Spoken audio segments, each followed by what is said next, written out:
Assalamualaikum warahmatullahi wabarakatuh. Hai teman-teman, di zaman modern ini tentunya kita sudah tidak asing lagi dengan yang namanya internet. Semua orang bisa akses internet dengan mudah. Salah satu kegiatan yang sudah biasa dilakukan adalah streaming bola. Langsung aja yuk kita cek video yang satu ini.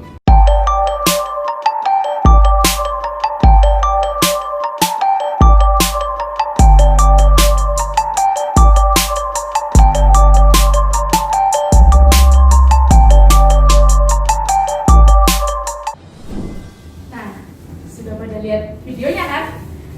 Kalian juga pada tahu belum streaming itu apa? Streaming secara umum bisa diartikan transfer data atau informasi dari satu pengguna ke pengguna lain melalui aplikasi khusus tanpa melalui proses pendownloadan.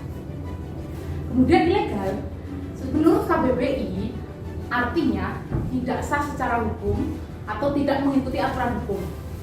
Jadi streaming ilegal bisa dikatakan kegiatan transfer data atau informasi yang tidak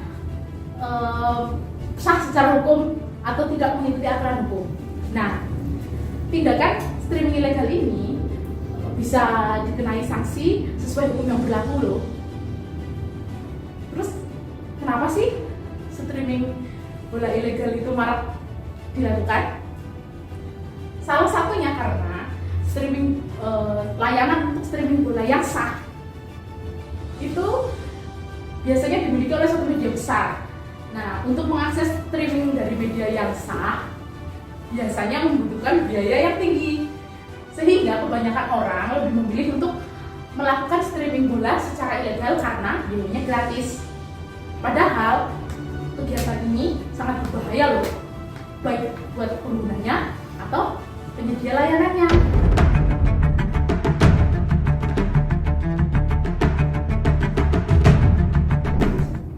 Oke, selanjutnya kita akan membahas tentang kasus streaming bola ilegal yang pernah terjadi. Kasus ini dialami oleh Mola TV selaku pemegang lisensi Mola TV Content and Channel. Mola TV ini telah melakukan laporan terhadap 4 laman yang menyediakan siaran streaming ilegal. Salah satunya adalah bolasiar.live.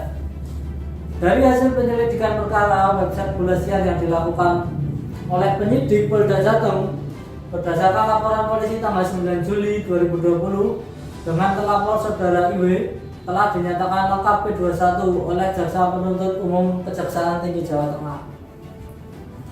Atas perbuatan tersebut tersangka mendapat ancaman pidana maksimal hingga 10 tahun penjara dan denda senilai 4 miliar rupiah.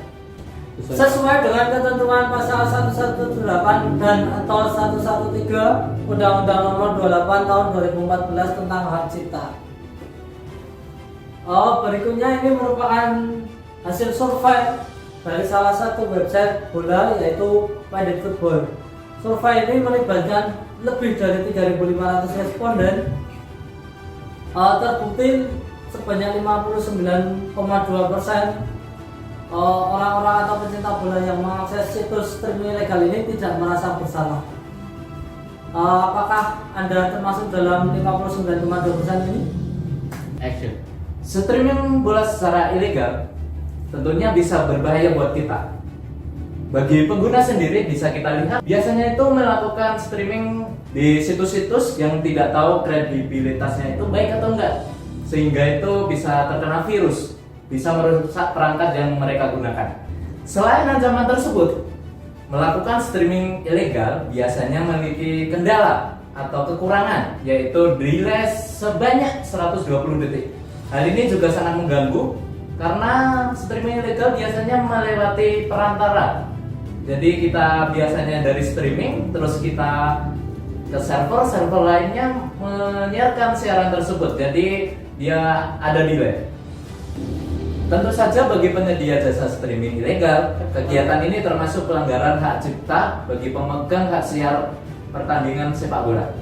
Kegiatan ini jelas melanggar hukum yang berlaku dan dapat dikenai sanksi tegas. Di sini dapat kita lihat undang-undang yang bisa dikenakan untuk penyedia jasa streaming bola ilegal, yaitu pasal 25 ayat 2 Undang-Undang Nomor 28 Tahun 2014 tentang hak cipta. Ancaman hukumannya adalah pidana maksimal 10 tahun dan denda hingga 4 miliar rupiah. Selain itu, kegiatan streaming bola ilegal juga melanggar pasal 32 Undang-Undang ITE yang menyatakan setiap orang dengan sengaja dan tanpa hak atau melawan hukum dengan cara apapun mengubah, menambah, mengurangi, melakukan transmisi, merusak, menghilangkan, memindahkan, menyembunyikan suatu informasi elektronik dan atau dokumen elektronik milik orang lain atau milik publik. Sanksi dari pelanggaran pasal 32 ayat 1 Undang-Undang ITE adalah dipidana dengan pidana penjara paling lama 8 tahun atau denda sebanyak 2 miliar sebagaimana disebutkan pada pasal 48 ayat 1. Nah, dapat disimpulkan bahwa streaming ilegal itu tidak boleh dilakukan karena selain merugikan penyelenggara live streaming atau pemegang hak siar, kita juga berapa merugikan diri kita sendiri. Salah satunya data-data kita tidak aman dari orang-orang yang kurang bertanggung jawab, bahkan bisa disalahgunakan oleh orang-orang tersebut. Mari menggunakan internet dengan bijak, mari bersosial media atau menggunakan layanan live streaming yang memang benar-benar sah dan legal. Jangan sampai kita merugikan banyak orang, apalagi merugikan diri sendiri. Terima kasih, sekian dari kita. Wassalamualaikum warahmatullahi wabarakatuh.